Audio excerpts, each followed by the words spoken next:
What's up, YouTube? This is True Raw for TV. All right, so wanna I wanna go more into JJ Redick and the hater that he is, especially of the old school. And I believe he does this stuff to take digs at people like myself, Wilt Chamberlain Archives, the array of channels that are on YouTube and social media, and people on social media who love the history of the NBA, have respect for the legends. JJ Redick doesn't. If you played before 2000, he thinks that you're a plumber and that, somehow delusionally, he thinks he's better than you are. He's even more delusional than LeBron Ramon James. Far more delusional.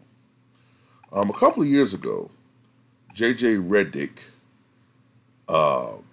disrespected the legend that is Dolph Schayes, one of the greatest players in Philadelphia 76ers history. I believe virtually all of the, I think all of his career, when Dolph played for the franchise, they were the Syracuse Nationals. In fact, I think the reason why he retired, if I'm not mistaken, was because he didn't want to move to Philly. But anyway, I believe he played for them from 1949, I think, until 1963, if I'm not mistaken. At one point in time, he was the all-time leading scorer in NBA history. At the time of his retirement, he was the all-time leading scorer, although he was eventually replaced by Bob Pettit just a couple of years later. But this is what JJ Redick said about Dolph Schayes. So I watched some film of Dolph Schayes. Dolph Schayes never shot more than 40% from the field. He was a sharpshooter back in the day. He shot 38% from the field every fucking year.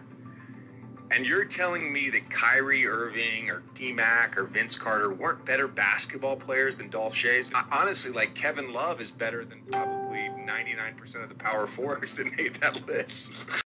This disrespectful tool then went on to say that he would have loved to beat Dolph Schayes' ass so that he'd be in the Hall of Fame and be top 75 as well. First of all, about the field goal percentage. There's a reason why players shot such low percentages back then. You could make a case, obviously. They didn't have the skill set these guys have today. You can make the argument they didn't practice as much as these players did today. But JJ Redick, part of it is these guys were making millions and millions and millions of dollars. These guys were making wages that were enough to sustain them for the period of time they were playing. But in the 50s, late 40s and 50s, most of these guys, virtually all of them, had to have off-season jobs. So they weren't able to dedicate themselves 24/7, 365 to the craft that these guys are able to do. You Redick. Also, the basketballs weren't the same. I'm pretty sure the quality of the equipment wasn't the same. Probably sweat got on the ball. They probably weren't able to replace the basketballs as frequently. So the condition of the basketballs is one thing. The lighting in these arenas wasn't quite the same as today. And I'm pretty sure fatigue played a factor. These guys didn't have commercial jets. Matter of fact, in the early years of the NBA, I don't even think that they flew. I think they traveled by bus because most of the games and teams were in a condensed area in the Northeast. So most of the time they traveled by bus and they didn't get a lot of rest. You know what I'm saying? They were tired frequently. Because, matter of fact, let's look at something here. Let's look at an NBA season. Let's go to 1949. Let's look at something. Let's go to the 1949-50 Syracuse Nationals, which I believe was Dolph's rookie year. Let's just look at something here.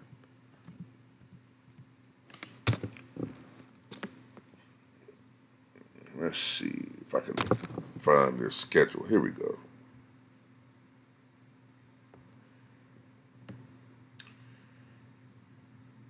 Alrighty. So the first game was November 3rd, 1949. Then they played again 2 days later. Then they played the next night, November 6th. Then it was 3 days. It was a 2-day rest, and then they played November the 9th. Then they played November 10th. So that was a back-to-back. They played November 12th. And then they played November 13th, another back-to-back. Then November 15th, November 17th, November 20th, and then a back-to-back, November 21st, November 24th, November 27th, November 30th, December 4th, December 7th, December 8th, another back-to-back, December 10th, December 11th, another back-to-back, December 14th, December 15th, another back-to-back, December 18th, then the 20th, 21st, and 22nd. 3 games in a row. 3 games in a row, 3 days in a row. They played Christmas, so no Christmas break for them. Bah humbug. Then they played the 28th, the 29th for back-to-back. January the 1st, 1950. They did get they got 3 days of rest, so that's good. Played January the 5th, January the 8th, January 10th, 11th, 12th. 3 games in a row, 3 days in a row. Today, these players would forfeit the game. I mean, protest and not play, and would go on strike. They had to play 3 days in a row. January 15th, January 19th, January 22nd, January 26th. Okay, so they're getting little breaks here. January 29th. I'm assuming some of the breaks are because of travel. Some of it's for travel. So even though they're not playing for stretches, 2 or 3 days, they're still going through a rigorous travel process. Traveling on the road, bus, probably driving 100 miles this way, 50 miles that way, going into motels, not exclusive 5-star motels where they're rubbing elbows with dignitaries and former presidents and celebrities, but going to hotels where they dealing with the regular normals like me and you. January 29th, 30th, back-to-back. February 1st, February 2nd, February 3rd, 3 games in a row, 3 days in a row. February 5th, 8th, February 11th, 12th, back-to-back. February 16th, 12th, February 16th, 19th, 21st, 23rd, 24th, back-to-back. February 26th, 27th, 28th, 3 games in a row, again. March 1st, March 2nd, another back-to-back. March 5th, March 9th, and then March the 12th. March 14th, 16th, and finish the season off with a back-to-back March the 18th and 19th. In the playoffs, back-to-back, 22nd, 23rd, March 26th, March 30th, April 2nd, April 8th, April 9th, back-to-back playoff games, 14th, the 16th, the 20th, and 23rd. So look at all these back-to-backs they're playing. You don't think that adds to the fatigue factor? Then you got to look at the fact that the lanes were narrower back then. They didn't widen the lanes until the mid-1960s, J.J. Redick. And it's funny, as soon as they widened the lanes, which made the center position less dominant, All of a sudden, you saw a huge jump in field goal percentage. All of a sudden, you saw the average field goal percentage rise from the mid-40s to closer to 50%.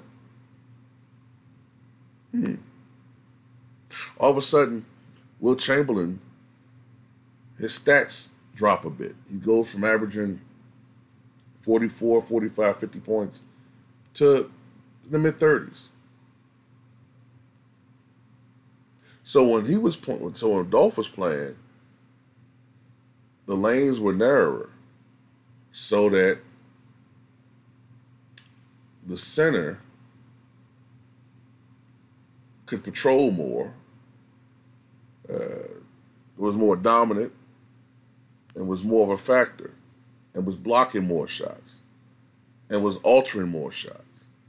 And the way the game was played was different. The way the game was played was different. Oftentimes they were able to, they went for the first available shot, which was a long two. That's not the most efficient shot, as we've seen now, but that's how they played the game. That's part of it. And defensively, you could double hand check back then. And you could double team. And you could triple team. So,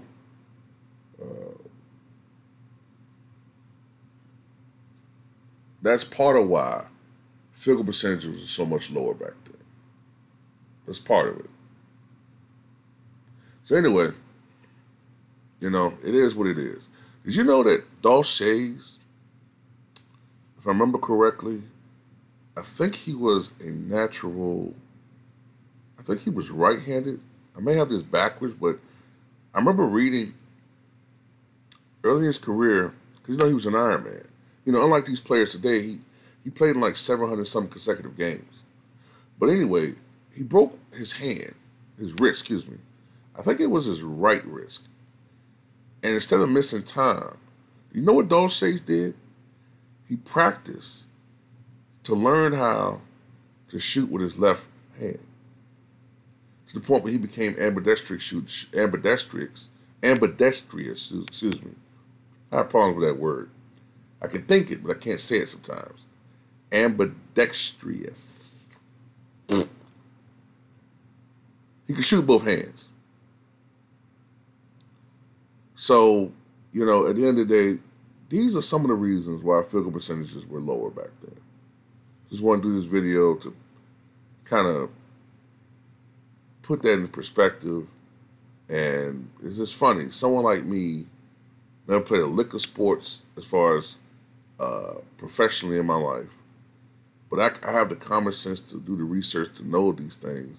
But a person on television who's supposed to have responsibility of educating viewers can't take time to learn this type of stuff. Ridiculous.